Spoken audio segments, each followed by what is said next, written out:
Bill to order. We'll start off with a prayer by Commissioner Kronborg, followed by the pledge of allegiance. Dear Father, we express our gratitude for the opportunity to unite and serve the city of Taylor Mill, and we seek your guidance as we make important decisions. We are thankful for our new city administrator and ask that you support Devin in her efforts to foster an environment where all residents and workers feel valued and inspired. We also ask for your blessings upon each individual who resides and works in our wonderful city. Amen. Pledge allegiance to the flag of the United States of America and to the republic for which stands one nation under God, indivisible, with liberty and justice for all. All right. Thank you very much. First order of business is to welcome our new CAO. Devin, how are you? I'm great. How are you? So we're going to read a municipal order officially appointing her, but I thought it would be a good idea for you to give us a little bit, tell the audience about yourself and what's going on. Absolutely. So, as the mayor mentioned, my name is Devin Golden. I come to the city of Taylor Mill with about 9.5 years of local government experience, all with the city of Georgetown in central Kentucky. So, very excited about being part of the city of Taylor Mill team, a close-knit community that is very clear from both the commission and the staff. Really cares about its community and wants to do what's right. Maybe not always agreeing on the path to do that, but always agreeing that the community and the residents come first. So, only been here 3 days. Very much enjoying getting to know the staff and looking forward to getting to know members of the community and the commission better as well. So, thank you for having me. Thank you for coming. So with that, Jack, Municipal Order 180. As a municipal order of the city of Taylor Mill in Kenton County, Kentucky, appointing Devin Golden to the non-elected office of the city administrative officer for the city of Taylor Mill. This is effective, retroactive to August 10th, 2026. Right. Motion to approve by Commissioner Kronborg, second by Commissioner Merritt. Roll call vote, please. Commissioner Kronborg? Yes. Commissioner Merritt? Yes. Commissioner Murray? Yes. Commissioner Braden? Yes. Mayor Bill? Yes. Congratulations. Okay. All right. So moving on now to the approval of the minutes from the July 8, 2026 commission meeting. Motion to approve by Commissioner Murray, second by Commissioner Braden. Roll call vote, please. Commissioner Murray? Yes. Commissioner Braden? Yes. Mayor Bill? Yes. Commissioner Merritt? Yes. Commissioner Kronborg? Yes. All right. Now, approval for the minutes from July 14, 2026 special meeting. Motion to approve. Commissioner Kronborg, second by Commissioner Merritt. Roll call vote, please. Commissioner Kronborg? Yes. Commissioner Merritt? Yes. Mayor Bill? Yes. Commissioner Braden? Yes. Commissioner Murray? Yes. And finally, approval of the minutes of July 16, 2026 special meeting. Motion to approve. Commissioner Murray, Commissioner Braden. Roll call vote, please. Commissioner Murray? Yes. Commissioner Braden? Yes. Mayor Bill? Yes. Commissioner Kronborg? Yes. Commissioner Merritt? Yes. Any residents sign up Yes, to speak? Dave Scott. Dave Scott. Come on up, Dave. Go over to the podium back there. State your name, address, and where you reside and what's on your mind. My name is Dave Scott. I live down here on Oakland Drive, not but a mile from here. I just have, well, I guess what might be, I don't know if it's a concern or a complaint, but here in the past, we've noticed it, but I'm not really wanting to complain about anything. You know, usually don't call 911 for anything, but I guess that might be a good thing. But here of late, maybe a month or two ago, somebody about complained. I don't know if you're familiar with where Oakland Drive is. It's just down here off Winston. It's real close here. It's a rather long street from one end to the other. There's a cul-de-sac about not even halfway, but the speed limit is supposedly 20 mile an hour, and usually nobody comes anywhere close to that. Here a couple of months ago, somebody had filed a complaint, which the officers don't tell you who does, but they were sitting out basically in front of my house, running the other side of the street. There was a pool up over there. And I kind of got nosy the second time I seen him there. I went over and said something to him, and he was telling me what he was doing there. And he was monitoring just the cars coming from the stop sign just to where he was at, which wasn't very far. And he came up with a few numbers well above 20. And just here lately, we've been seeing more and more traffic just going better than, I'd say, 30, 40 mile an hour up and down. But it is a pretty good spread from stop sign to stop sign. But not far from our house, there's a cul-de-sac that goes down the hill. Of course, there's a stop sign coming out of that cul-de-sac. But from either side of that, my proposal was, my request, but I first thought about speed bumps, but I think that would probably be out of the question. But right here, it's called Kinney Drive. It comes out of Oakland. Maybe proposing a stop sign from either direction from that cul-de-sac to maybe slow the traffic down from Woodland on Oakland. It would kind of give people an idea that, you're going to, just something maybe slow the traffic down and maybe be monitored, maybe more. If they put stop signs up, maybe if it was just maybe pull people over and say, hey, there is a stop sign here, to just let the whole neighborhood know that it would be. But I think, and the other thing was, there is quite a bit of foot traffic. There's no sidewalks, which that's not requested. There's a lot of people that walk that with their kids and everything else. I think that's it. I was just wanting to. Well, so you're the second resident who's had a request or a suggestion of speed bumps. We had one a couple months ago. So maybe the commission ought to consider what we want to do with that. So we'll take a look at it. Is that anybody else want to comment? No, I think we should have Mac. Well, so I think that I was at all three that day. I think we spoke for a little bit.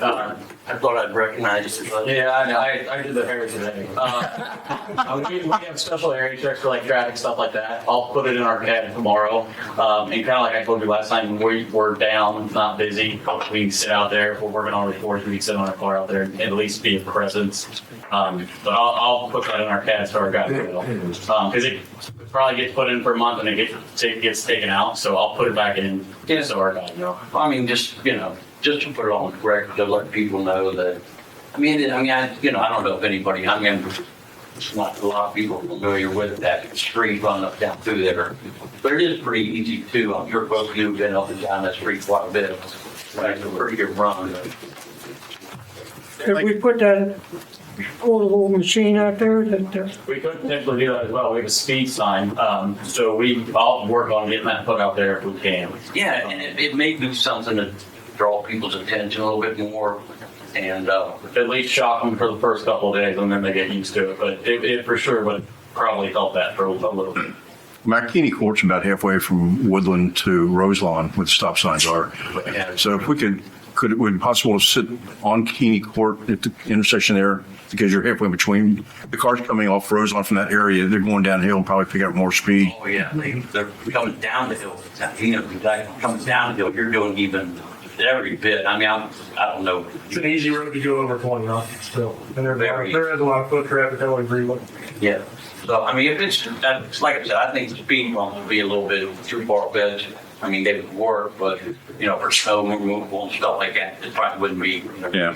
too effective, but the second thought was maybe the stop signs, they stop halfway down that through there, but, like I said, that street thing, that you have right down the street here, might, give people attention, so.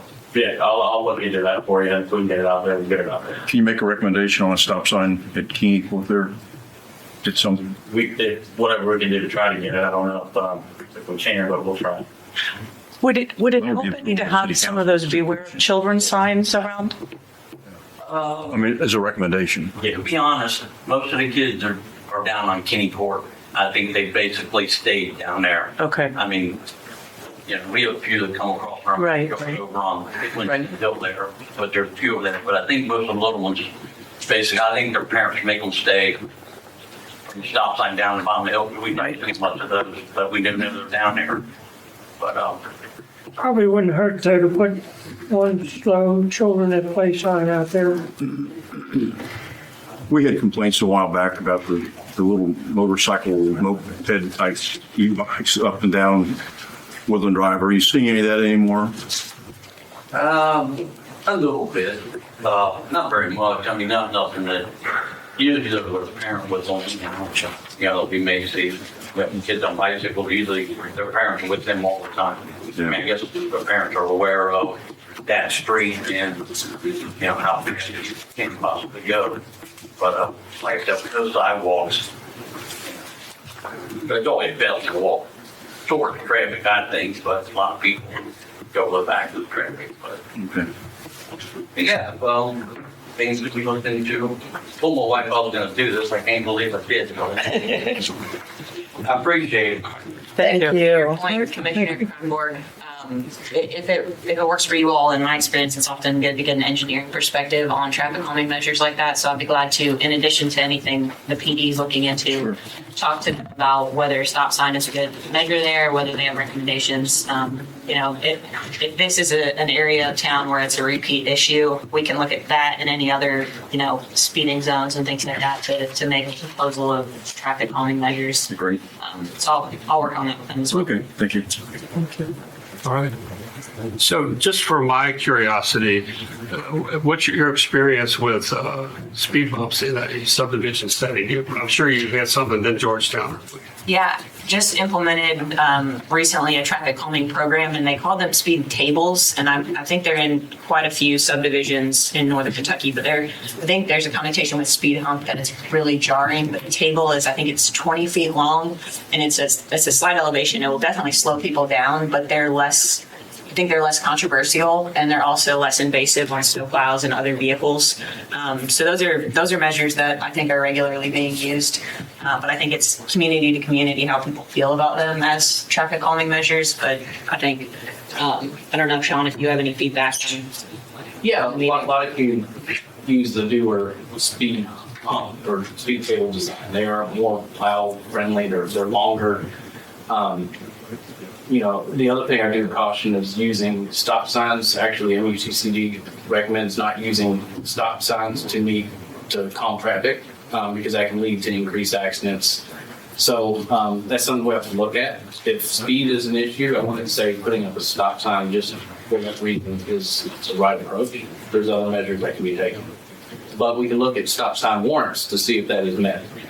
ODOT has a very strict policy about meeting stop warrants. KYT seems a little more relaxed on some of the policies, but still you got to follow the national recommendations through manual uniform traffic license. So there's a few things we'll have to look at, but I'm not saying it's out of the options, but there may be some other considerations. Thanks. I appreciate your comments. Thank you. Okay, so now we're moving on to legislation, Resolution 402. It's a resolution of the City of Taylor Mill, Kenton County, Kentucky to amend and adopt the roads. This is sort of an annual housekeeping issue. As you can see, there is two Appendix B here are those that are listed that are not a part of the city road system. Appendix A are part of the city road system. And you can see High Ridge Court needs to be added. And it's added there at the bottom of page 2. So, Resolution 402. Motion to approve Commissioner Murray, second by Commissioner Braden. Roll call, please. Commissioner Murray? Yes. Commissioner Braden? Yes. Commissioner Merritt? Yes. Mayor Bell? Yes. Commissioner Kronborg? Yes. All right. So moving on to some new business, and this has to do with a recent storm we had yesterday. And I'm going to turn this over to our brand new CAO, and she can tell us all about what you got. So, Mayor brought up what we can do to help support citizens in a situation a little out of the norm where we don't have that brush collection as a regular service. And a lot of cities in the area are taking measures to provide some relief to citizens. So worked with Public Works Director Jerry Jump today to talk about, with such a small department, what's manageable, safety concerns associated with, especially on Taylor Mill Road, where there are a lot of ingress, egress points, but also being able to manage that traffic. So knowing that the commission has expressed interest in helping folks and providing some of that relief, we looked into the rental of a chipper device, and then what that cost associated with the device and staffing would be, as well as any flagging required probably through the police department as opposed to a private company, just not manageable to outsource that right now. So if that's the goal of the commission is to provide some relief to the citizens, my recommendation would be that we limit the days, probably Monday through Friday next week, knowing that we've got to make sure we can get the rental and give folks the time to get their materials to the curbside. We won't be going on private property, so anything to be collected would need to be to the curb. It would need to be a maximum of 8 inches in diameter so that they could easily move it and move it to the chipper. And then I think another thing would be to emphasize that this is limited to debris associated with the storm. And I know that's a little bit subjective, but this is not intended to be a situation where folks are picking up every little twig in their yard.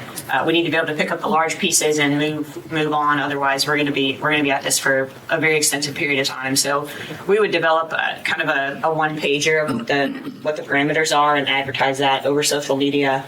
And then internally work to develop a plan on safety plan and some other measures that really need to be taken for the employee safety. So that's what I would propose transparently. That a 1 week cost of the chipper is $1,200. This is not a state of emergency, so none of this would be reimbursable through FEMA or any other measure. And then it would be the full crew for the entire week, the full public works crew. So in addition to costs associated with dumping the debris. Jerry, do you want to add anything? You pretty much covered it all. It's just, it's not a big issue of picking it up. It's where you're going to put it and what you're going to be able to pick up. I mean, a lot of times it's just raked up twigs. That's difficult to just pick up when they can just put it in their trash and clean it someplace. And then Fire or whatever. the directive there to staff would be to focus on picking up the large materials that are very clearly storm debris that are different than regular waste that you would normally put in your can or otherwise dispose of, so that we can get through the entire jurisdiction within that period. I would think as long as we're really specific when we send out the information, hopefully just don't pick up the debris, We want to be able to make it through the whole city in a week. Right. And, you got people that have trouble, like a lot of people don't have pickup trucks, and so they have to hire somebody to come get those larger branches. We would be able to get those, but when it comes to the larger logs, a lot of residents, they still have an issue with what they're going to do with those, because one, they wouldn't be able to likely to bring it to the curb for us as easy as they could. Something that we can pick up and put in a chipper, they'll be able to carry to the curb for us, and we can dispose of that. And we'll just leave them out with a few large logs, because they're not every tree here is a big log. Most of it's just a wood plant on a tree. Something that's carryable. It's doable. Yeah, we would have to make sure the chipper can handle 8 inches, right? Oh, yes, they don't want you to go up to the full 10 or 12 inches. Okay, I just want to make sure. And part of it's what we can pick up. They start throwing 12-inch logs out. Yeah, right. We've got to pick these up, carry them to and put them in there, some of that stuff, unless it's pretty short, it's pretty heavy. Right, I know. The chipper quoted is able to handle it. Right. So is it the commission's to designate? We need to make a motion on that. I think I'm still learning. I would say so. Government, but- Yes, I would say so, because it's not a budgeted item. Then I'll make a motion that we put the chipper and, So we have a motion by Mr. Crump to follow the direction of yes. Yvonne. Okay. Seconded. Okay, right. Second by Mr. Murray. Roll call vote, please. Commissioner Kronborg? Yes. Commissioner Murray? Yes. Mayor Bell? Yes. Commissioner Braden? Yes. Commissioner Merritt? Yes, and Devin, that'll go out on social media and emails, and thank you. You're on a page, city terminal page? Yeah. Right. Okay, so appreciate that. And hopefully the residents get some relief on all the debris that got laying all over the place. Okay, the second thing on the new business is the PD had requested funding to replace her 18-year-old rifles. And then that was proposed by the chief in regards to relation to, instead of doing the flock cameras, which pretty much consensus we're not going to do, to use those funds that are budgeted for the flock, to do a budget adjustment to direct that money toward the rifle purchase. Now, that's a discussion we can have now about where you want to go with that. Yeah, I'll turn it over to Mac in a second. But I think it's a good idea because, talking with Chief Mills, there are so many different types of style rifles, age rifles, different ammunition for these, and I think if we can make them all the same, it's going to make it a whole lot easier on our officers. If they open the trunk of that cruiser and every rifle they've got in every cruiser is identical so that everything is unified. So I agree with Chief Mills' recommendation on that. Comments, Rose? Some of these rifles are 18 years old. And what really influenced me is we have 4 schools in the city, 2 elementaries, Scott High School, Woodland. Rifles, I believe, are probably the weapon of choice in an active shooter situation. 18-year-old rifles, I don't think it's appropriate for our police department. It does concern me also what Mr. Crimeboard was saying, that we have a multitude of different rifles. So our officers are trained on which rifle. And are they going to have that particular rifle when there's an emergency? So I'm not opposed to them moving that money from the block cameras to replacing these rifles. They'll last us a long time. We'll have uniform rifles. All the policemen will train on the same rifles. And I do think we have to be conscious that we have 4 schools in this small city that we may be called on to protect any given day. Yeah, they'll all be the same, correct? Correct. So I'll give my 2 cents real quick. We have 4 different types of rifles. I believe 2 of those companies no longer exist or no longer make this rifle. So we have a couple guys who've actually used their own pieces to put it in the rifles and make them work. The company we propose is in Ohio. They're 30 minutes away. They work very well with law enforcement. Our SWAT team actually recommended them. And I understand rifles, like how often would we use them? That's a valid question. But I would propose we don't use AEDs all the time. We don't use all types of equipment all the time. No offense to the fire department. But it's just creates uniformity for our guys, kind of like Mark and Rose said. We take good care of our rifles, but they're just 18, 19 years old. It's just at a certain time, it's a long-term capital investment that hopefully if we do, you all do vote yes, I'll be gone and we're still using them. So that's kind of how I look at it. If anybody has any questions, I'll try to answer them. That's my thought. So, Dan, you have a comment? I want to get everybody. I just want to make sure they're all the same. We just wanted to hear what you had to And say. how many is what the question I had? How many? So we're only getting 12. We're going to keep a couple as spare, so we're not asking for more than what we need. Maybe years down, or next year, the year after, we might purchase 1 more additionally. But we of course need an additional rifle just in case. So we're only asking for 1 for each officer this time. And they're proven rifles, right? You said the SWAT uses them? They were recommended by the SWAT team, and they're a very good company. I'm not a huge gun guy, but from what I've researched and have been told, they're a very good company, very law enforcement friendly. Sounds good. So I guess the question I have is, do we need 1 for each officer? I mean, and you're not on duty at the same time. I mean, I'm saying, That's a value. 6 or 8 instead of 12. I mean, It's just having 1 in each car is per CLIA for accreditation. We kind of need 1 for each car to have it outfitted the same. My recommendation would be to get every officer 1, just to keep it uniform and, Well, it just is easier if everybody had 1. if you have a school incident, chances are you're going to call some of the guys that aren't there in. Correct. And It's not going to be just the guys that are on duty. It's going to be other people. Those school incidents are horrendous. Yeah, and we're first responders, we're gonna be the first ones there. And we have to cultivate now, down Taylor Mill Road, so that kind of makes 5 schools. Yeah. And I pray to God we don't ever have to use our rifles, but, if the time comes, we're reactive. A lot of the stuff we do, not proactive. We are proactive, but a lot of times we're reactive. So I think these rifles will greatly assist us with that.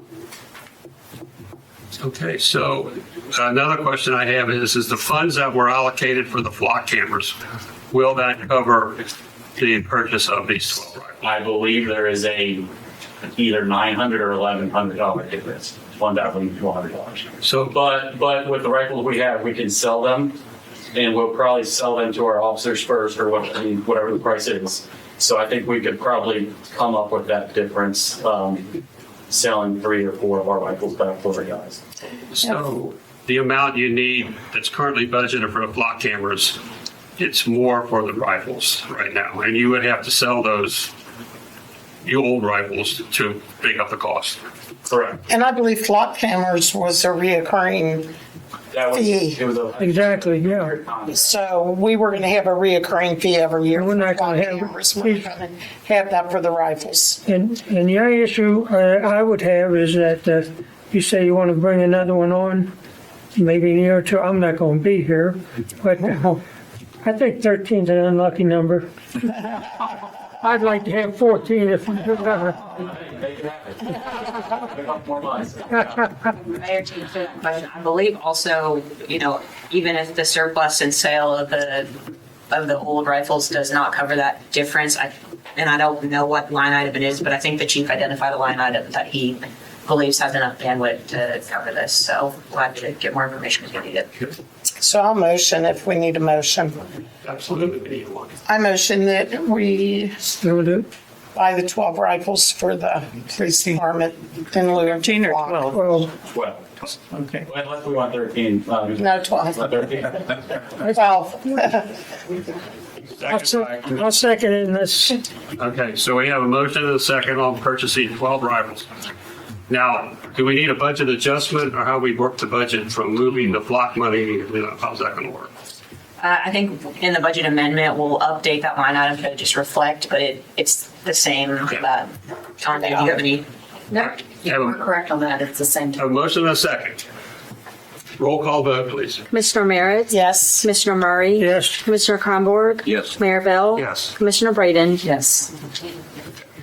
Now, this is not on the new business side, but this is something I sent everybody out a little email on. It has to do with the generator at the firehouse. And when I called the chief the day of the storm, we were out completely. And I wasn't certain how long that was going to be at the time I sent the email out. And what I'm curious is if we could have some discussion on this generator. I know we have a grant out there, but we could be 6, 8, 10 months, maybe more, for if we were to get the grant and be approved. And to me, the generator in that firehouse is probably not having one is problematic. Chief, you want to talk about that? Sure, I can a little bit. Last night, obviously, everybody lost power. Couple issues we had, all of our radio communication was down. Well, we had to rely on portable radios, which work great while you have a battery, but then when battery dies, we also don't have any way to charge the batteries because we have no electricity. We had issues, all of our electronic doors. Everybody got a key fob and key in, no way you can get from the bay to the firehouse or into the firehouse if they were outside. All the doors essentially were locked. The comfort zones of that, the air conditioning, the electric and everything being out, to use automatic. Garage doors, those aren't short doors to get up and unlock to raise them up. So, we did open them before the power round. They were open during the storm for the event, so we get in and out. So when I called you, you had lines down somewhere and you were out there, right? Yeah, I was down on Taylor Avenue. Okay. And that's where the outage, at least in my neighborhood, came from. Well, yeah, it was all over the place. Yeah, it was all over the place. So I'd like to have a discussion on that for anybody who throw it in. When did you send the email out? I'm pretty sure I can show you. I sent it to you yesterday. Well, it might have went to my spam because I didn't get it, so. Well, I think I resent it to you under, finally got rid of your old county emails, so sometimes I'm automatic, but I did resend, I'll show you that I did. That's fine. Did you get it? It's on the budget. Did you get it? So everybody else got the email then? I don't remember. I did. Okay. So would you like to have a discussion on that? It's in the budget. Yeah. I know what I want to expedite the purchase is what I was after. Dan, I don't recall getting the email, but I have no problem with, I thought we were putting a generator in there to start with. The fact is, we don't have one now. Okay, now we don't have one, okay. And I know we talked about running from this building over there, but then the generator, did you guys have it in the maintenance and the police department have generator? Everything here came on. Yeah, Everything here came Well, this building and the public works building Yeah. were okay. okay. It was the fire station. Yeah, right, the new one, yeah. I understand. I have no problem. The only issue that I thought there was discussion on how big a generator we needed. I mean, the storm kind of pointed to me that we might need it.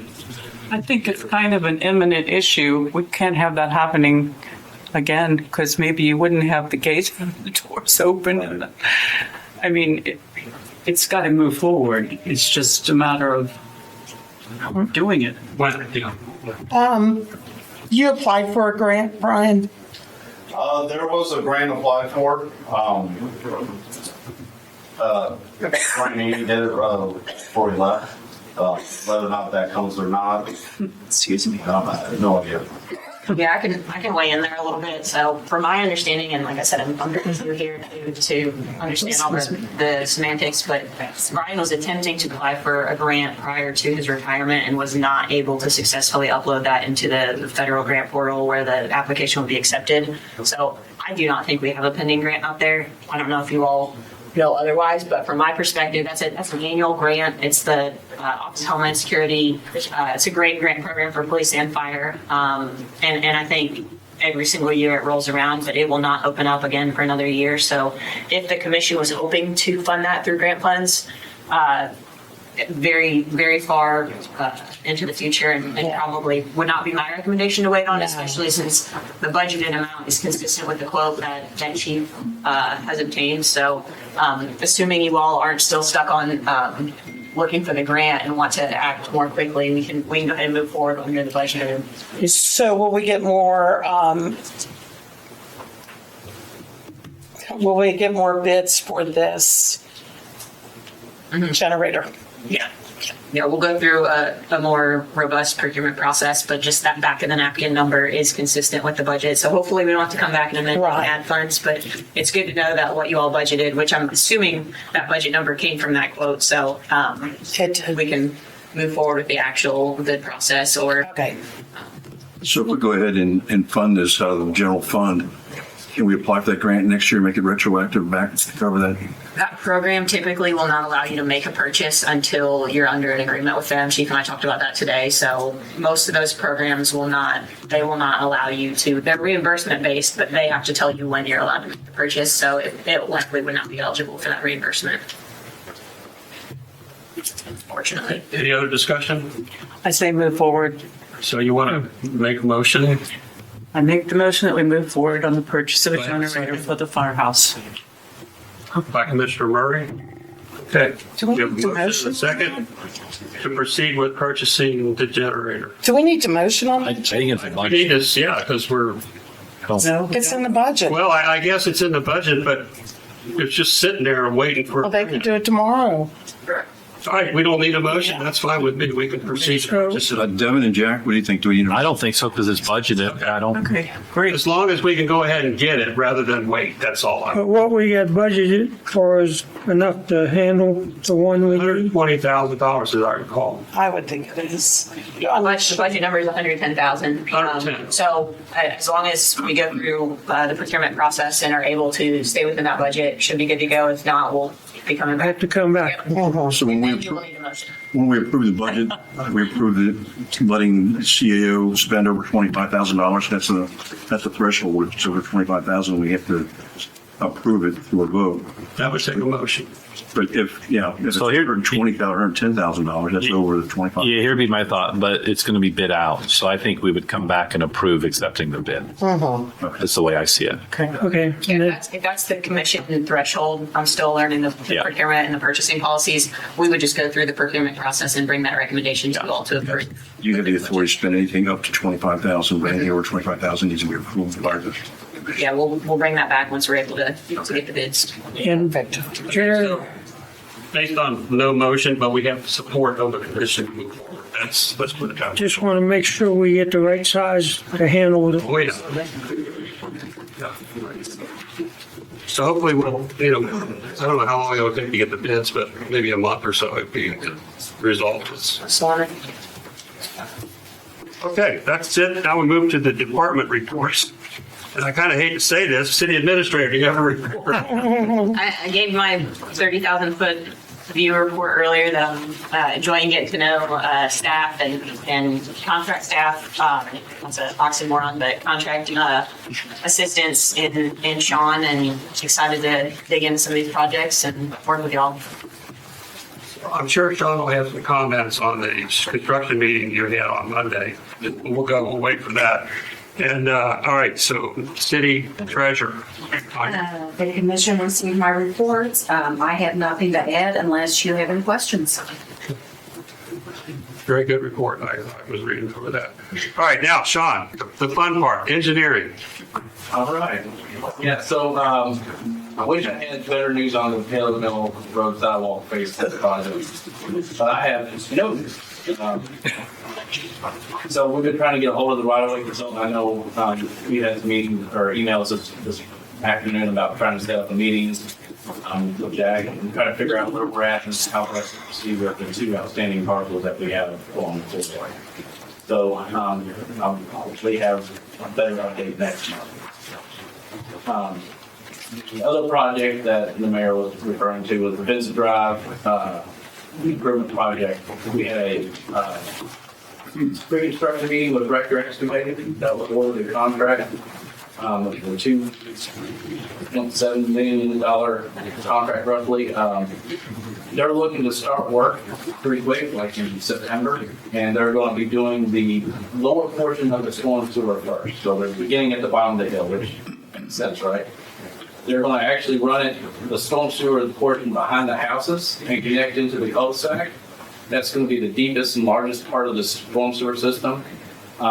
They're going to do that through September through roughly December. Then they're going to break for the winter and come back in March, and then run the storm sewer and do the paving, the roadway reconstruction right behind them from March till roughly July is what they're thinking. So they're going to, I think our completion date was in September. And so they're looking to try to finish that about a month ahead of the schedule. So that was just a tentative schedule. They got to still go through all the paperwork and get some shop drawings, but at least we are finally moving on that project. It's been a long time coming, so I'm glad we did that. Not as long as the sidewalks. No, I was looking at it started in 2018. Yeah. Yeah, that one has a little different funding source, unfortunately. So the street program, the 2025 street program, that's still hanging out there, unfortunately. There's a punch list. There's a few. There's one area of Manor Drive that needs to be replaced. I'm just waiting on Regular to get it scheduled since they're trying to work it in toward the end of the year. Unfortunately, the weather hasn't been too helpful this summer with paving.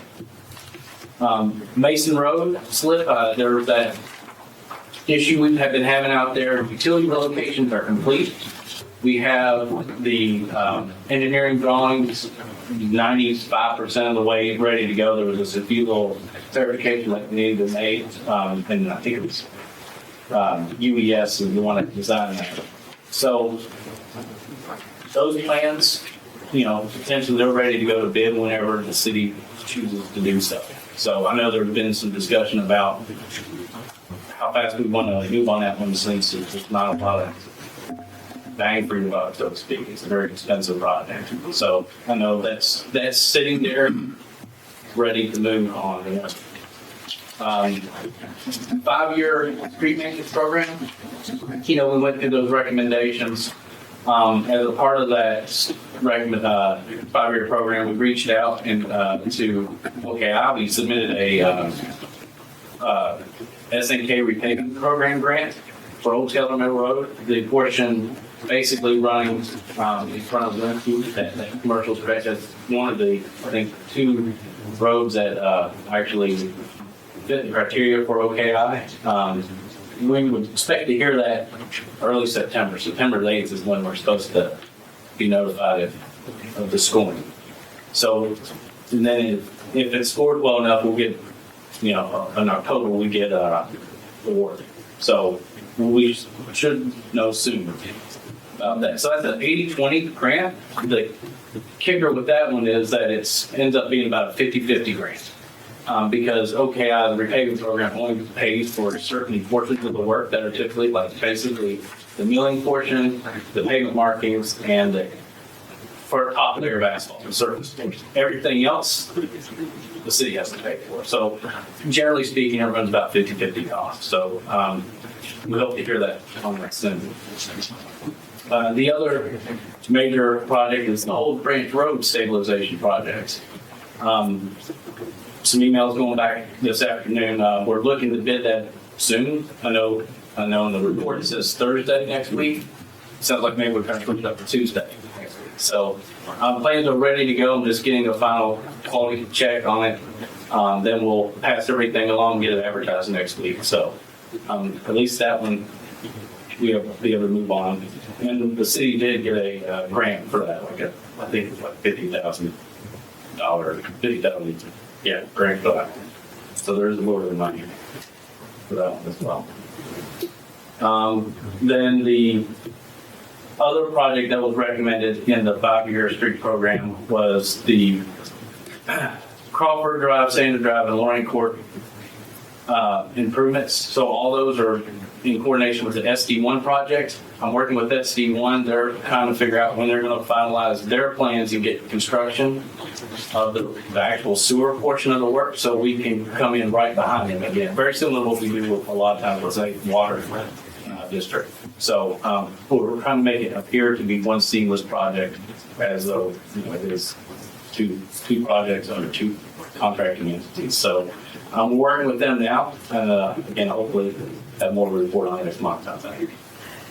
That's all. Sorry, it's a long way. Is SD1, am I mistaken? I thought I had heard that SD1 was going to cover the resurfacing of Crawford after they put in the sewers. They were going to cover the cost 100%.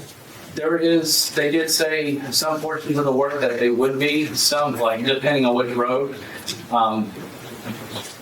They're still working through the cost share agreements, but that's going to be very similar to what we did on Kiwi. That type of agreement probably presented to us. Did anyone else hear that they were going to reimburse 100%? Yeah, I heard some reimbursement. I didn't say how much. I just I heard thought it was some. 100%. It was only on portions of the work of the road that they will be within. So they wouldn't do the whole road if they're only working on. What portions of Crawford are they going to be within? Because that entire road needs sewers. Don't remember. I know it's not the entire length. Can you check and see for me? Same way with Sandra, because there's only one half of Sandra Drive, then only a little bit of Lorraine Court, because that's where they're tying into the existing sewer. So it's, again, we're just going back and forth. I don't have all the numbers yet, but they did agree to cover the cost of the resurfacing. Yeah, I was under the impression it was when they're in the road, they have to tear it up, that they were going to reimburse 100 there. But I thought a lot of it was going to go in the people's yards. That's right. There's a lot of it in yards. On Crawford? Is there a lot of it on the road in Crawford? On Crawford? I think some of it is along the shoulder. I'm just going strictly by memory here. So, but I mean, I can look in and give you more information on that. But they should be finalizing plans in October, is what I'm told. So I have to confirm that together with that. Then I'm going to see if Jerry can help us out and give us a payment course, because one of the recommendations of the 5-year study was to reconstruct the road. Reconstruction obviously costs more because you're tearing out all the full depth of asphalt. If there's enough asphalt in place, enough good base, then we may not need to reconstruct it, we just may need to rehab it. So we may go with a 3-inch mill and fill instead of a full depth roof in place.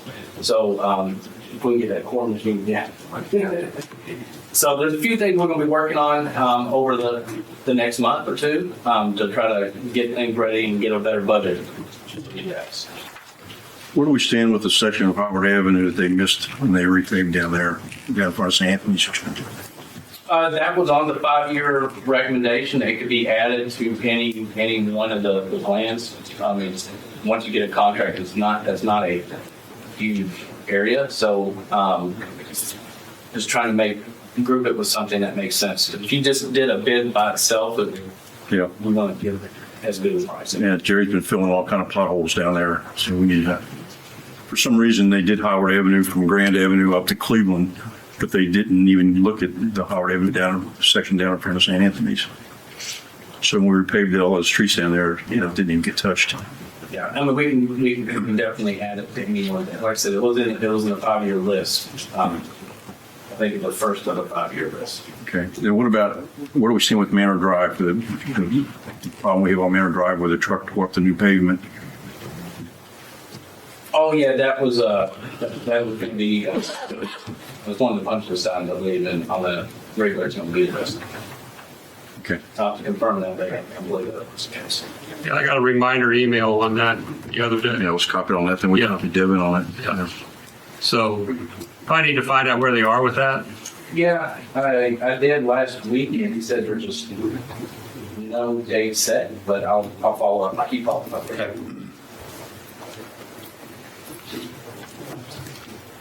Got you covered, Sean? Yes, sir. All right, fire, chief. Total calls were 90, 20 for fire service calls, and 70 for EMS rescue. Mutual aid given, 1 to Independence, 3 to Ryland. Mutual aid received, 6 from Covington and 2 from Ryland. ALS, the breakdown was 38 ALS, 32 BLS, total hospital transport, 41. Chief, you want to take the rest? Sure, I can do that. We had 86 training hours, 54 EMS training hours. We are currently in the middle of a project of painting all the fire hydrants. We're about 1/3 of the way through that.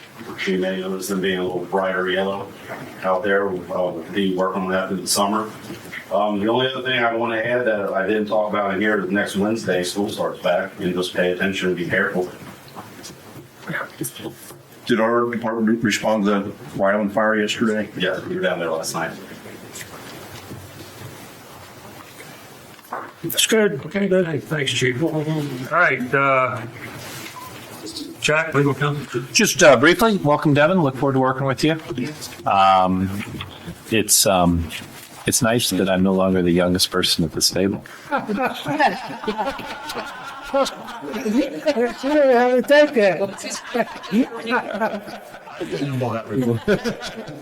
But welcome. Look forward to working with you.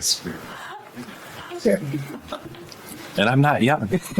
Your hair is great. I know, but when I shave, I look at least Yeah, okay. 6 months younger. There's no gray in that. Oh, yeah. Okay, thank you. Parks and Recreation, Fisher. I don't really have anything. Our concert obviously was canceled due to inclement weather. Christy, I'm going to let you take this one because I have nothing on the agenda. I do have some stuff for the caucus meeting that I wanted to add. Nothing for this. Thank you. In the month of September, St. Elizabeth and the Northern Kentucky Health Department will be at Pride Park on September the 19th, trying to provide services to military veterans. They will be doing health screenings and provide resources to the veterans. And so Taylor Mill, we are going to be providing hot dogs and chips and that sort of thing, just to kind of make it a little bit more pleasurable event. So anyway, you'll be seeing more information about that. And the citywide yard sale, I'm already getting calls. It is scheduled for September the 11th and 12th. You can get a yard sale permit for $2 and getting a permit that will allow me to advertise for you all. That's all I have. Thank you. Thank you very much. All right, so police, Mark? Yeah, thanks, Dan. Everybody has the chief's monthly report.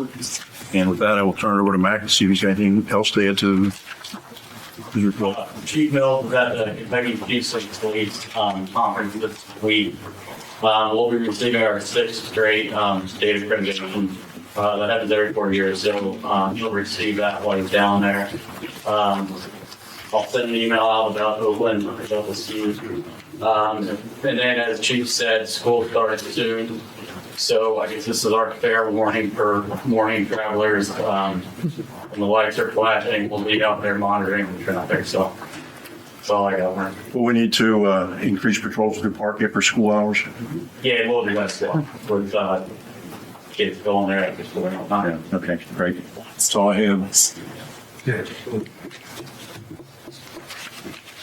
Good. All right, so Public Works. Well, I'll let Jerry speak, but we are 3 houses shorter. They spent most of the month taking down the 3 houses that was purchased by the city, and the sites look great, Jerry. We appreciate it. Yes, we did some road maintenance and tear down some things down, pulled the houses down, but we repainted the sign, we put new names and stuff up. We went down, take it down and behind. Sorry, take it down. Yeah, let's put up in the park. So we want to just walk on the house and the most of Dan, I'm sorry, I had actually talked to Brian about this, and he said, I'll leave that for the next city administrator. But you've got what we call the grass and knoll up there, the big mound that the state dumped all their concrete stuff in and covered it up with dirt years ago. I think it'd be good if we approached the state about being able to take that, we call it grassy knoll down, so it makes that area we are wanting to develop a lot better exposure than hiding behind that big mound of dirt. You mean the federal on the highway? Yeah. Yeah. Where everybody puts their signs, right? Yes. Certainly, I tell you what I had plans on doing. I had plans on making an appointment to see Yeager over at District 6 and bring our new CAO with us, so she can have a chance to meet him. We can break stuff like that up. Yeah, I think if we can. That's a good idea. From what I understand, that when they put the bridge in on Pride Parkway, they dumped all the extra materials there, then covered it up with dirt. They did. So, if we can have them do it or whatever, we open that whole area up there. Do you agree, Jerry? Yeah, we would have, when you were dropping it out, we'd have to pay for a place to get rid of it. It's a lot of time. Pulling the entire street up and pulling it out, rid of the students. They piled it up, leveled it off, threw dirt on it just to get grass. Is that asphalt and concrete mostly? I'm surprised they were allowed to do that. I'm surprised. State property. I mean, the state can do whatever they want, I guess. City, City of Taylor Mill. What the king wants, That's what the amazing. king wants. That's the best way. Hey, Jerry, is the lights working now? Like the flagpole? They're all installed. We're just waiting on it. Waiting on, of course, they're kind of busy right now, man. Yeah. Okay. Steve, the other day, we were Steve, it was the straw. Yeah, we got all the lots, Steve, straw, and we're on that place. Yeah, they look real good. So, Jerry, I don't want to echo Rose, but you did a great job on taking those buildings down. Oh, wow. Really Yeah, good job. Really good job. In fact, it's real nice. You smoothed it out. We still have some trees based on a request. We'll see about that sometime down in the future, but roundhouse had to come down. Yeah. Did you have any raccoons? Just See anything. Once I started smashing the roof in, now sure they left it. Sorry. I started smashing the roof into the basement to mash it up and throw it in the dumpster. I didn't see anything there. It didn't come out. a couple of residents called Mark and I about chasing the raccoons from there over to their house. And, you know, I got a raccoon that comes on my deck every night looking for something to eat, so I don't know how you do that. But, Stop feeding. Feeding the birds. I used to feed the birds and I wound up with a whole bunch of squirrels. So that's part of our economic development, which our friend is going to be helping us monitor and we get everything ready to go. And with that said, any other comments from the commission? I have one thing I can bring up. We were on vacation and our police department did their security checks. Well, we got our letter and my husband reads it. He says, "Look what they're doing. This is unbelievable."